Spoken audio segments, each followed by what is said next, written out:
experts do acknowledge that the credibility of an election isn't dependent solely on what happens on the day of voting.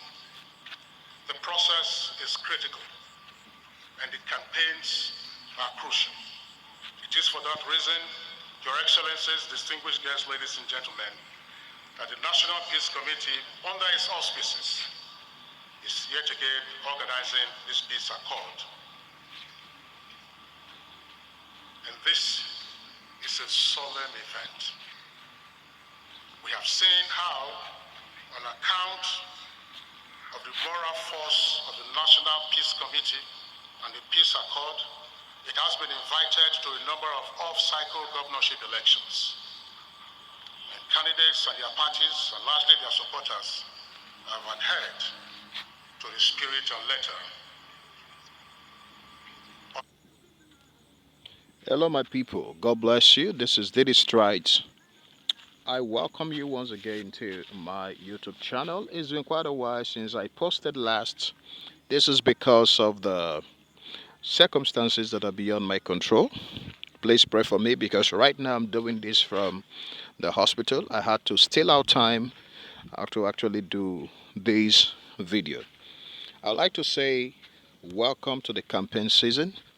The much talked about and preempted campaign season, and all of us we have a lot of expectations. We're going to be seeing a lot of intrigues. We're going to see a lot of politicking and politics and a whole lot of things, okay, that will be showing up.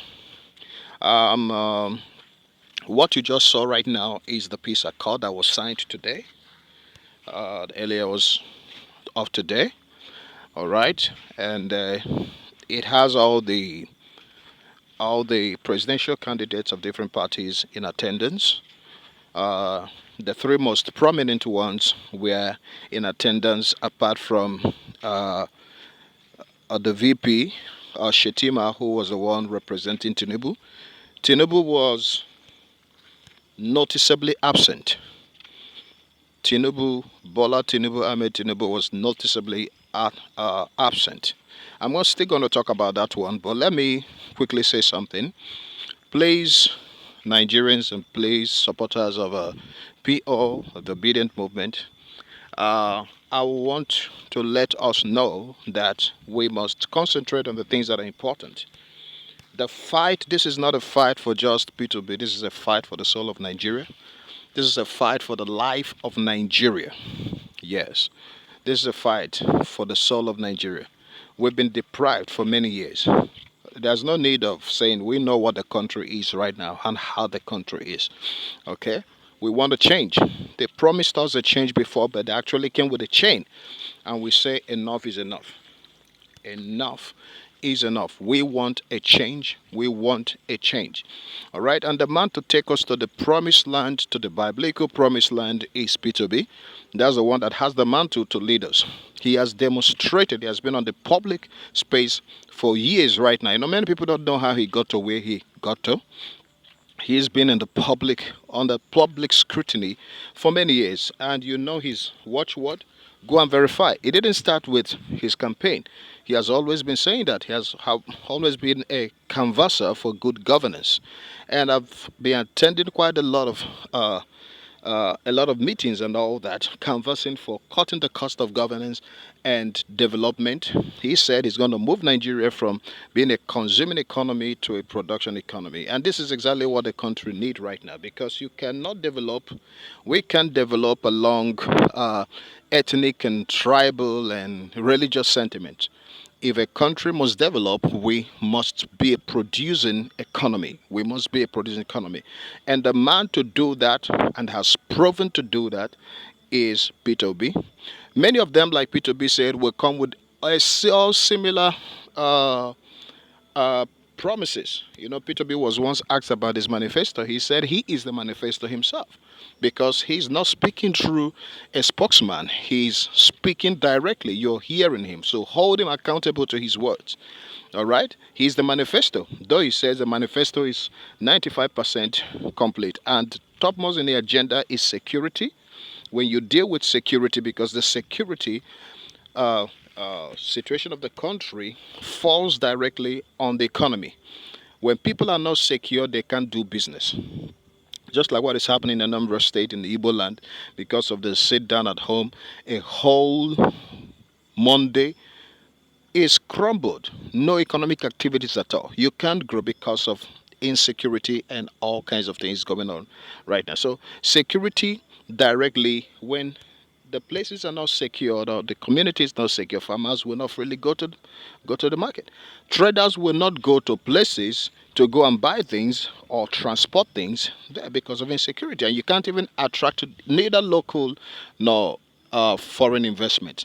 So he says topmost in agenda is, and then he's going to enforce the rule of law, bringing uh, uh, uh, integrity into governance, a whole lot of things. Please listen to the last interview he granted with a Rice Television for you to understand exactly what he's saying.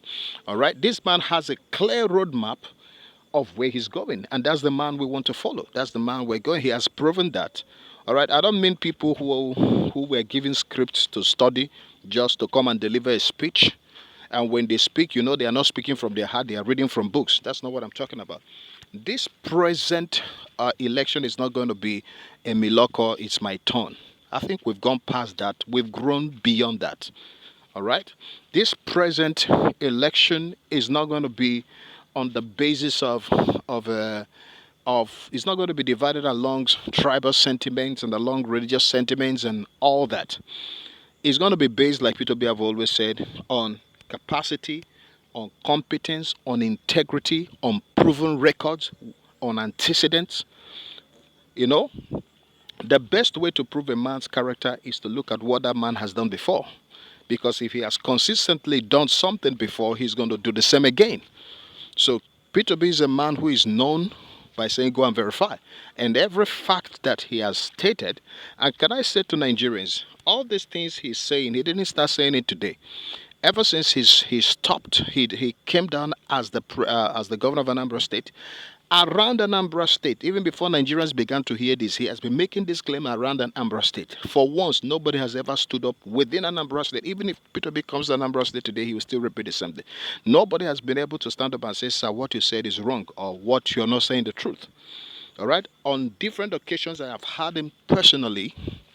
Well, my one-time boss worked closely with him, so I've had him on different occasions recite this same thing, say it over and over again to the hearings of people within the state, and nobody have been able to say you are wrong and all that. So this is a man with proven integrity, and can I say that this movement is not just the doing of P2B, this is the movement of God. The hand of God is upon it. But a note, something very noticeable I said I'm going to talk about is the absence of Bola Ahmed Ashiwaju, the Jagaban of Lagos. Why is Bola Ahmed Tinubu not in this meeting? It's a very big question mark. Nigerians who have bewitched us, who has gone to a junction to do sacrifices that we are not going to use our brain. Do we so much hate this man like this that we want him to go and die in the office? A man who we can obviously see, like I said, I'm in the hospital. Right now, I'm taking care of my mother. So I know what sickness is. If I see one, I can tell. A man who is obviously sick. Nigerians, what is wrong with us? What is wrong with us? What is wrong with us? What do we want in this country? Do we want a changed economy, a changed country, a new Nigeria that every one of us will benefit from? Or do we want the same Nigeria that will keep telling us stories and all that? I think we've had enough of stories blaming the previous government. We want a change. That's what we want. That's what we're voting for. That's what we're voting for. So what am I saying here? Why is Bola Ahmed Tinubu not here?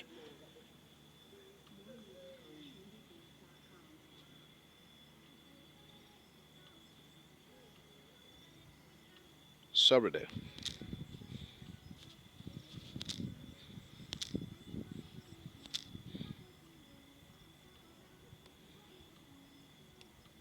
of the peace. So, why is it? This is a very big question mark. A very big question mark. A very big question mark. A very big question mark. Is this what we want? Is this Nigeria we want? Where the president will not be there in an important occasion like this? Come on. I think we know what it means for the president not to be in charge. And we wouldn't go the same way again. We have a case study in our hands right now. And wisdom entails that we do something differently so that we get a different result. It's a big question mark. I don't know where he is. So I'm not preempting that he's sick or what. But do we want a president that will be missing in action when he is needed? How can he not be in a meeting like this where it is mandatory, very necessary for every presidential candidate to be? It's a food for thought. Vote wisely. Don't vote along ethnic sentiments. Don't vote along tribal sentiments or religious sentiments. All right? Vote. If we want the unity of Nigeria, vote for Ubidati. God bless you. This is Diddy Strides, signing out.